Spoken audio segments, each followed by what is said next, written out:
Rich kids mock poor student. Until he helps them in a way no one expected. The rain poured heavily that evening, flooding the streets and trapping luxury cars in a long, helpless line. Inside one of them, 3 rich teenagers sat in panic. Their car engine had died.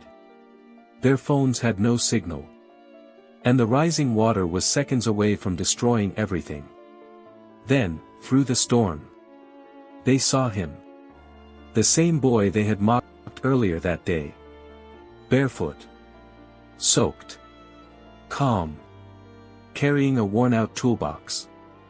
And what he did next, no one could have ever expected. Every morning at exactly 4:45 a.m., Tund woke up before the rest of the city. Not because he wanted to, but because he had to. The small, rusted alarm clock beside his mattress didn't ring anymore. It hadn't worked in months. His body had simply adjusted to survival. He sat up slowly on the thin foam that barely qualified as a bed. The room was dark, except for a faint line of orange light sneaking in through a crack in the zinc roof. Rainwater stains decorated the walls like unwanted memories. In the corner, his mother coughed.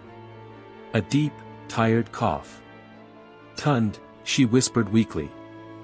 "I'm awake, Mama," he replied gently, already reaching for the plastic bucket. Their home, if you could call it that, was a single-room structure in a crowded neighborhood where the streets were always muddy and the air carried a mix of smoke and struggle. Tund stepped outside, barefoot, navigating puddles and broken ground like it was second nature. Because it was. He fetched water. Bought a small sachet of milk. And returned to prepare a simple breakfast, pap.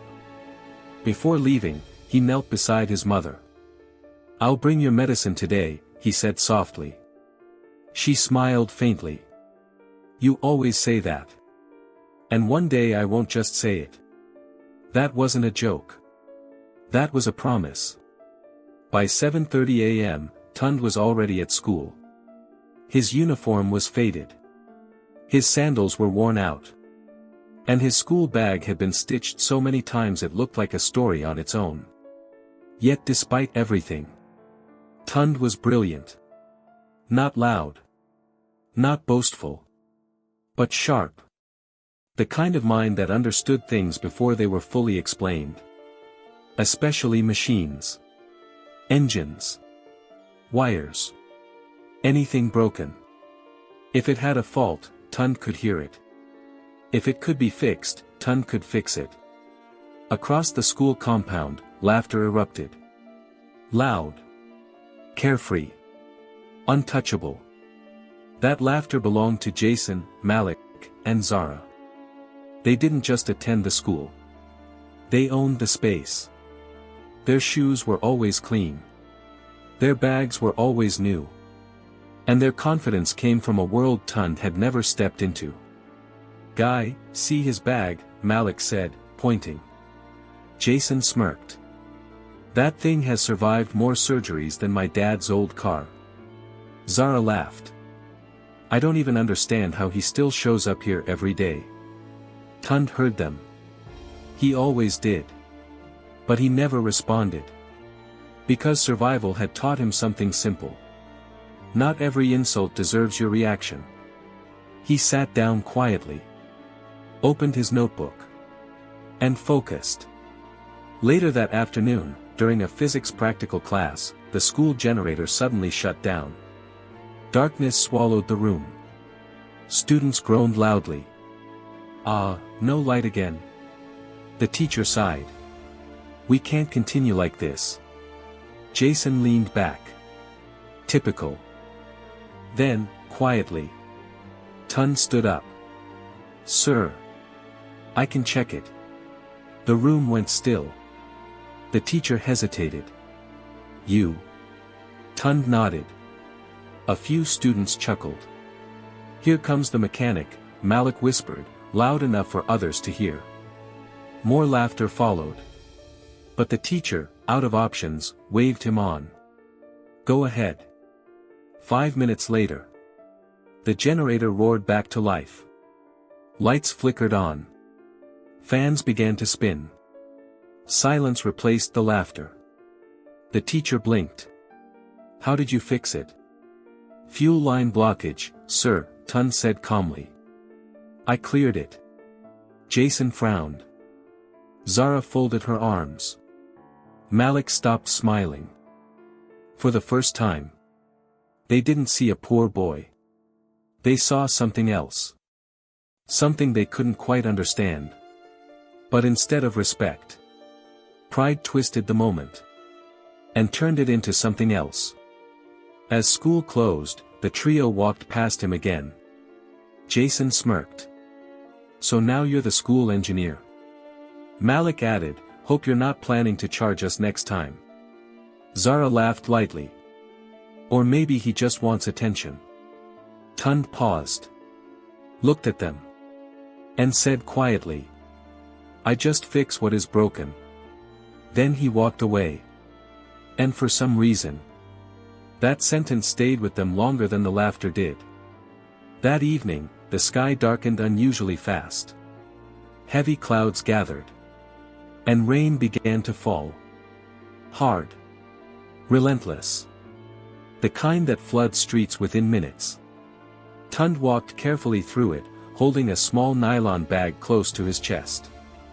Inside it, medicine. For his mother. Finally. After weeks of trying. Across town, Jason, Malik, and Zara were leaving a private hangout. Music still echoed in their ears. Laughter still lingered. Their driver maneuvered the car through the rain. Until suddenly, the engine coughed. Then died. "Wait, what just happened?" Zara asked. The driver tried again. Nothing. Water outside was rising. Fast. Jason checked his phone. No signal. "Are you serious right now?" Malik leaned forward, his voice tightening. "This water is getting too high." Then, through the rain-covered glass, they saw a figure approaching. Slow. Steady. Unshaken by the storm. Carrying a toolbox. Lightning flashed across the sky. And in that brief moment of light, they saw his face. And their hearts skipped. Because they knew exactly who it was. The rain hit harder now. The kind that blurred vision and drowned out sound. Inside the car, panic was rising just as fast as the water outside. "Do something." Zara snapped at the driver. "I'm trying," he replied, turning the key again. The engine coughed weakly, then went silent. "Dead." Malik swallowed. "We can't stay here. This car is going to flood." Jason clenched his jaw, trying to stay in control. "Relax. Someone will come." But deep down, he wasn't so sure. Then came a knock. Soft. Calm. Unhurried. All three of them turned at once. Through the rain-streaked window stood Tund. Soaked to the bone. Breathing steadily. Like the storm had no power over him. For a moment, nobody spoke. It felt unreal. Zara blinked. "Is that?" "Yeah," Malik muttered. "It's him." Jason hesitated, then lowered the window slightly. Rain splashed in immediately. Tund leaned closer. "You need to turn off the engine," he said simply. Jason frowned. "It's already off." Tund nodded, his eyes quickly scanning the situation. "The water is entering from underneath. If you keep trying to start it, you'll damage it completely." The driver looked surprised. "He's right." Jason looked back at Tund, conflicted. Just hours ago, they were laughing at him. Now, they needed him. Tund didn't wait for permission. He stepped back, dropped his small nylon bag carefully on the car's roof, shielding it from direct rain with his body. Then he opened his toolbox. Old. Rusty. But organized. Precise. He knelt in the water. No hesitation. No complaints. Wait, Zara said suddenly, opening the door slightly. You're going to fix it, in this? Tund glanced up briefly. I've worked in worse. And just like that, he went under the car. Inside, the three of them exchanged looks. Silence filled the space. Not the comfortable kind. The heavy kind. The kind that forces you to think. Malik leaned back slowly. This is crazy. Jason didn't respond. His eyes were fixed on the silhouette beneath the car. Zara hugged herself slightly. Why is he even helping us? No one answered. Because none of them had a good reason. Minutes passed. Rain kept falling. Water kept rising. Then suddenly. Try it now, Tund's voice came from below. The driver turned the key. The engine sputtered. Coughed. Then roared back to life. All three of them froze. It worked. It actually worked.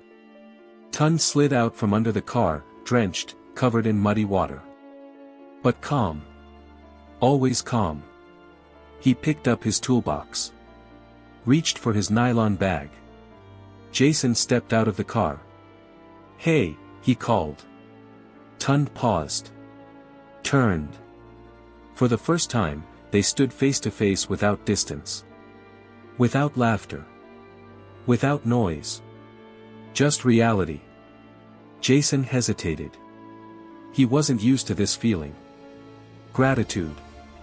It felt unfamiliar. Thank you, he said finally. Simple. But real. Tund nodded once. No problem. And that was it. No pride. No speech. No expectation. He turned to leave. Wait, Zara said quickly. Tund stopped again. She stepped out slightly, rain hitting her immediately. Why did you help us? Her voice wasn't mocking this time. It was genuine. Tund looked at them. Then at the car. Then back at them. And said something quiet. But powerful. Because you needed help. No bitterness. No reminder of how they treated him. No hidden message. Just truth. Malik shook his head softly, almost to himself. That's not normal. Tund didn't respond. He adjusted his grip on the toolbox. And began to walk away. Jason looked down. Then back up. Wait. Tund stopped for the third time. Jason walked closer this time. Closer than he ever had before. Take this, he said, pulling out some money. Tund's eyes flicked to it briefly. Then back to Jason. I didn't do it for money. Jason frowned. It's not like that. Just take it. Tund shook his head gently. If you want to help, help someone who really needs it. Jason froze.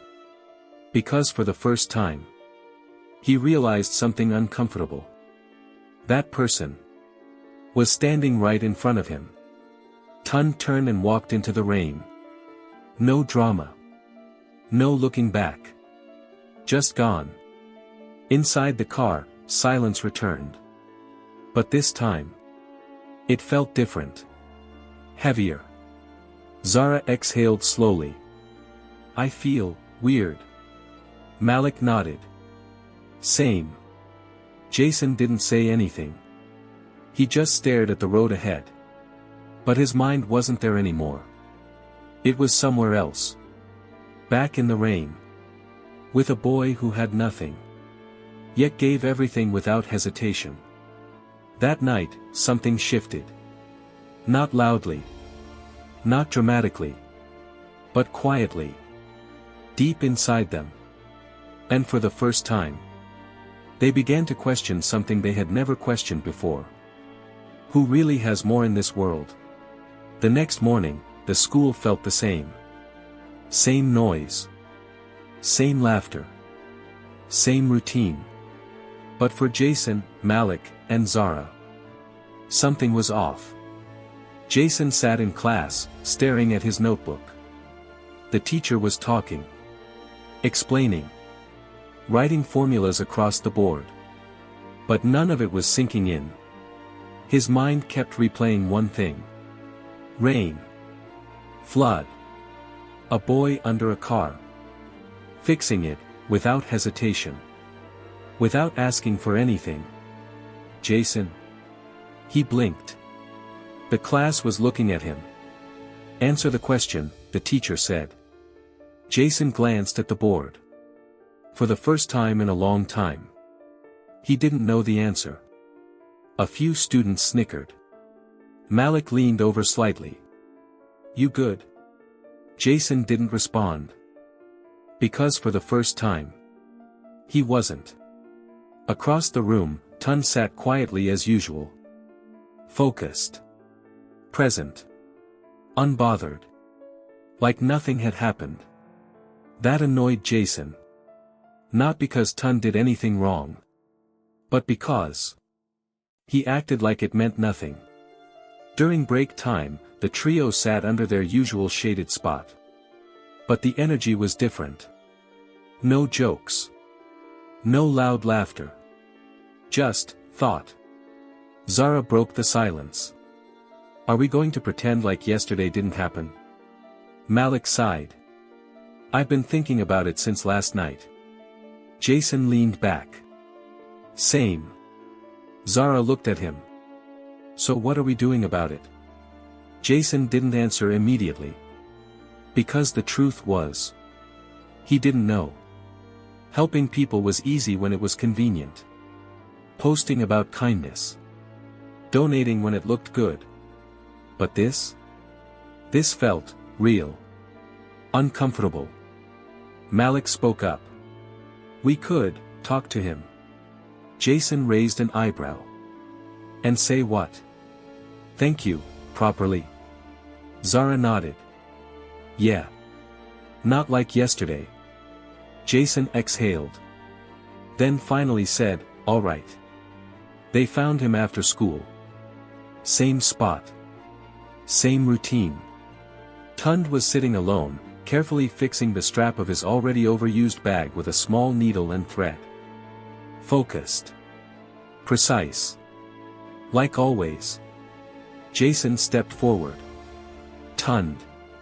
The name felt strange on his tongue. Tund looked up. Slightly surprised. Not scared. Not impressed. Just aware. Malik scratched the back of his head. About yesterday. Zara added softly, we didn't say thank you properly. Tund nodded once. You said it. Jason shook his head. No, not really. There was a pause. Then Jason continued. We've been unfair to you. That word hung in the air. Unfair. Not joking. Not teasing. Unfair. Tund looked at them for a moment. Measuring something. Not their words. But their intention. Then he said quietly. It's okay. But it didn't feel okay. Not to them. Zara stepped closer. It's not okay. Her voice softened. We were wrong. Tund didn't respond immediately. Then he gave a small nod. Not dramatic. Not emotional. Just acceptance. That should have been the end. But something in Jason pushed further. Can we sit? Tund looked slightly surprised. Then moved his bag aside. Okay. And just like that, something new began. At first, the conversations were awkward. Short. Careful. Like stepping on unfamiliar ground. Malik tried. So, you like fixing things? Tund gave a small smile. Yes. Jason asked, where did you learn? Tund shrugged lightly. Watching. Practicing. Failing. Trying again. Zara leaned forward slightly. You didn't go to any training? No. Wow. There was something humbling about that answer. No resources. No support. Just determination. Over the next few days, something unexpected happened. They kept coming back. Sitting with him. Talking. Listening. And slowly, Tun began to open up. They learned about his mother. Her illness. How expensive the medicine was. How he sometimes worked after school, fixing small electronics, helping roadside mechanics, just to earn a little money. One afternoon, Malik asked quietly. Why don't you just stop school and work full-time? Tun shook his head immediately. School is my way out. Simple. Clear. Non-negotiable. Jason felt something shift again. Because for him, school was optional. A routine. Something to pass through. For Tund, it was everything. But not everyone was happy about this new friendship. Guy, what's wrong with you people? One of their classmates whispered loudly one afternoon. Since when did you start rolling with him? Another added, hope he's not using you. Laughter followed. Jason turned slowly. His voice was calm. But firm. Say that again. The laughter died instantly. Zara crossed her arms. Or better yet, don't. Malik added, mind your business. That moment spread across the school quickly. The trio had changed. But change comes with pressure. At home, it got worse. Jason's father noticed first. You've been different lately, he said over dinner. Jason shrugged. How? You're distracted. Less focused. I'm fine. His father studied him. Be careful who you associate with. That sentence landed heavier than expected. Meanwhile, Zara's mother was more direct. I heard you've been spending time with some boy, what's his name? Tund. Yes. Him. A pause. Then. You need to be mindful of your environment. Malik faced the same thing. Different words.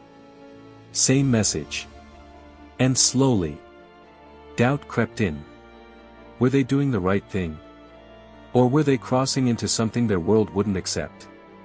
Then came the real problem. One afternoon, Tun didn't show up to school. At first, it didn't seem like a big deal. But by the next day, still nothing. Zara frowned. This isn't normal. Malik nodded.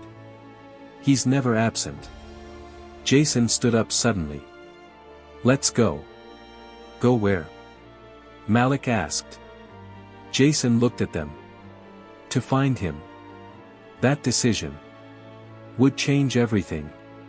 Because what they were about to discover was far worse than they imagined. The streets were unfamiliar. Narrow. Crowded. Alive with noise, yet heavy with struggle.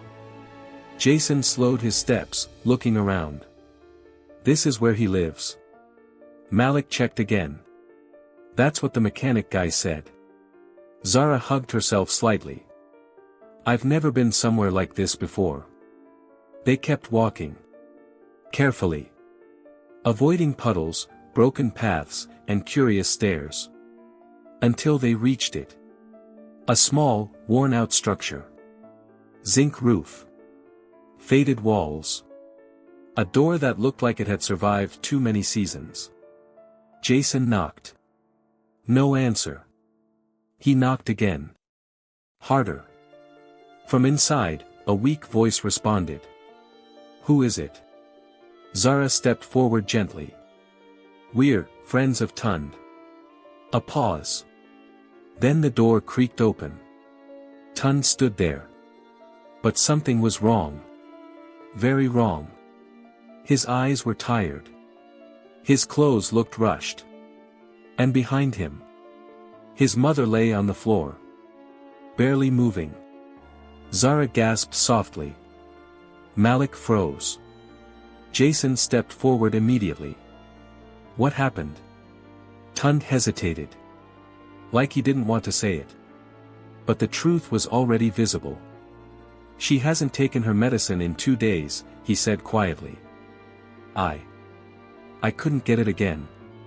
That sentence hit harder than anything. Jason looked around the room. There was almost nothing. No proper bed. No food in sight. Just survival. Barely. Why didn't you tell us? Zara asked, her voice breaking. Tund looked down. I didn't want to be a burden. That word again. Burden. Jason shook his head immediately. No. No, we're not doing this. He turned sharply. We're taking her to the hospital.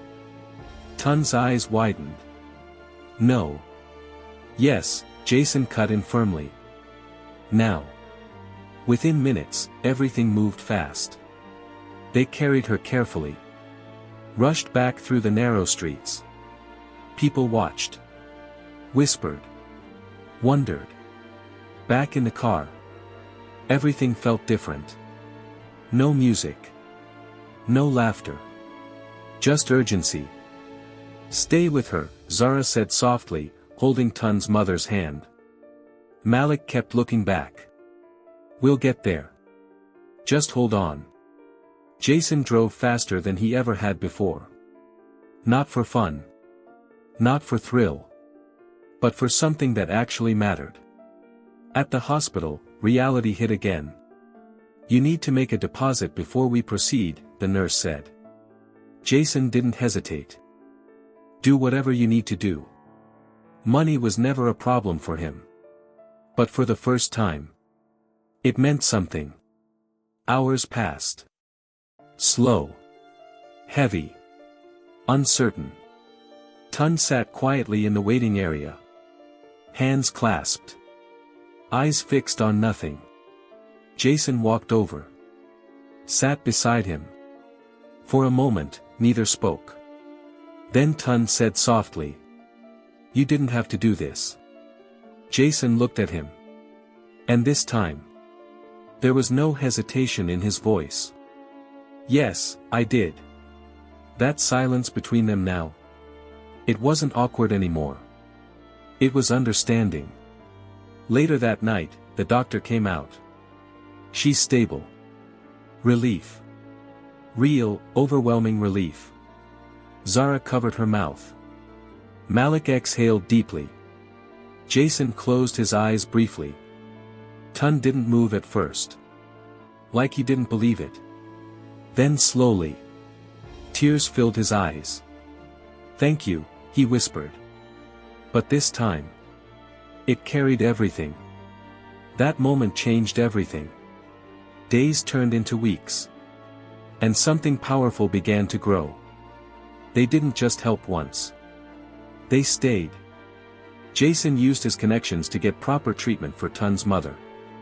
Zara organized support, clothes, food, essentials. Malik found a small workshop where Tund could train properly after school. And Tund?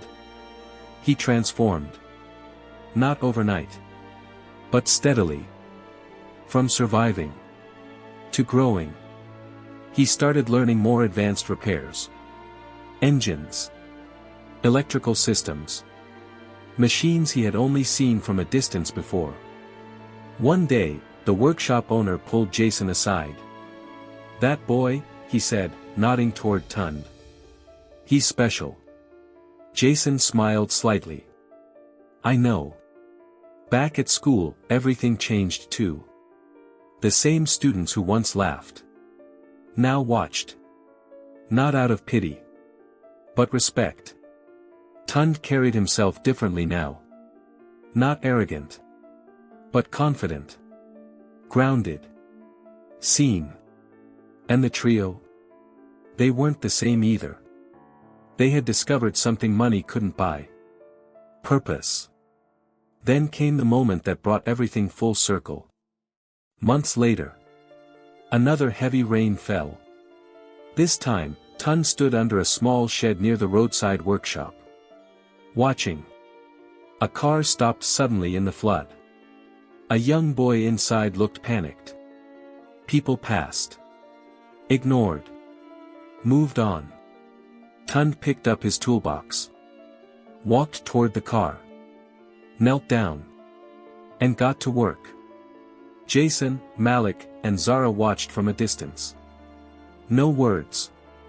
Just quiet understanding. Because now, they weren't just witnesses. They were part of the story. And in that moment, everything came full circle.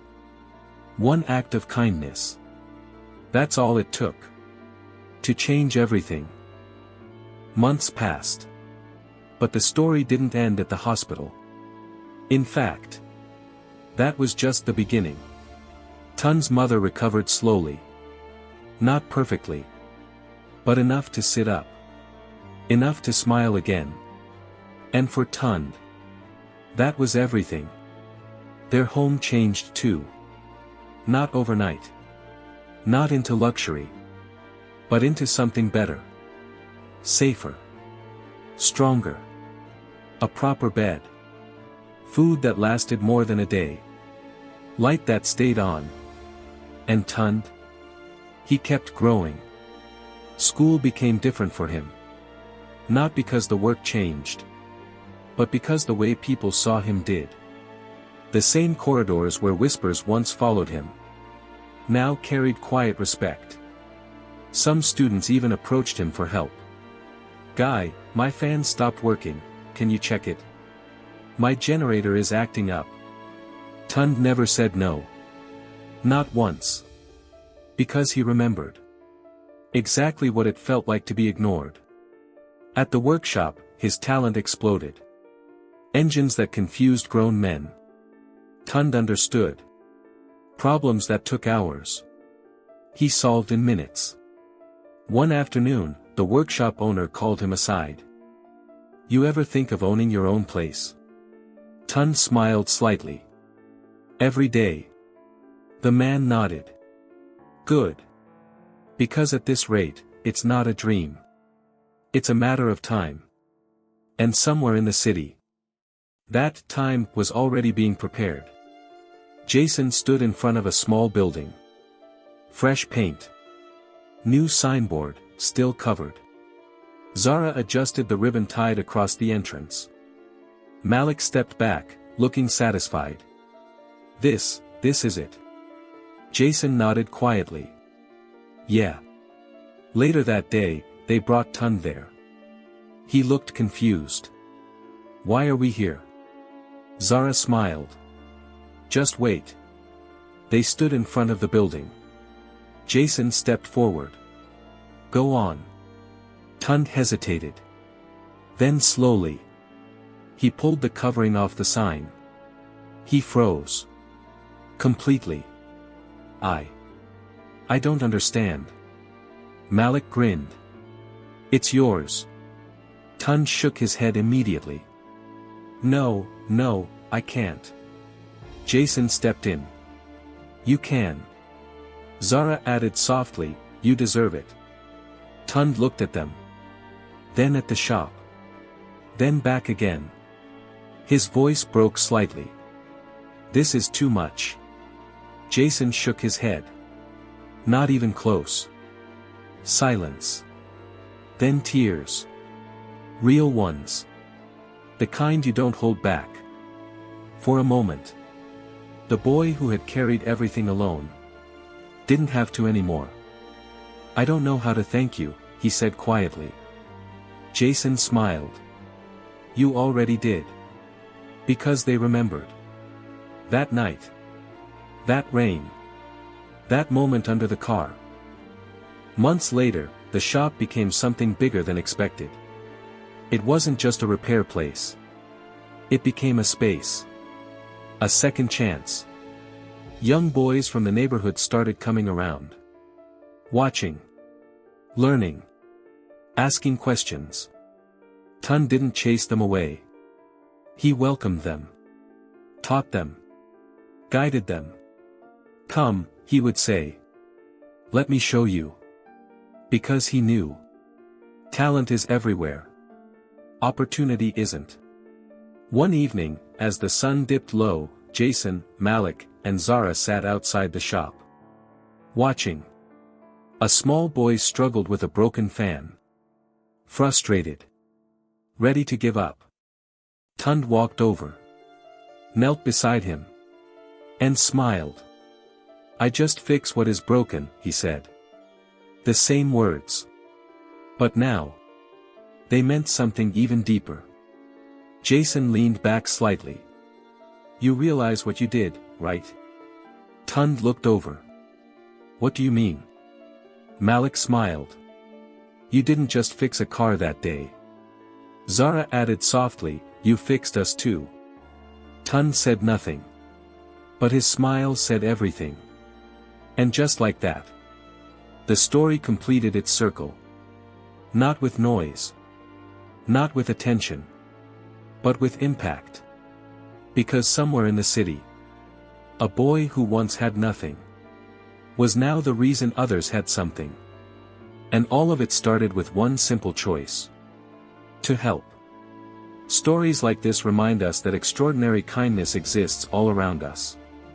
If this touched your heart, don't just move on, carry it with you. Because the truth is, you don't need to be rich. You don't need to be powerful. You don't need to have everything figured out. Sometimes, all it takes is choosing to show up for someone. So here's something to think about. What act of kindness will you perform this week? Not next month. Not someday. This week. Because someone out there is waiting for a moment that could change everything. And it might just come from you.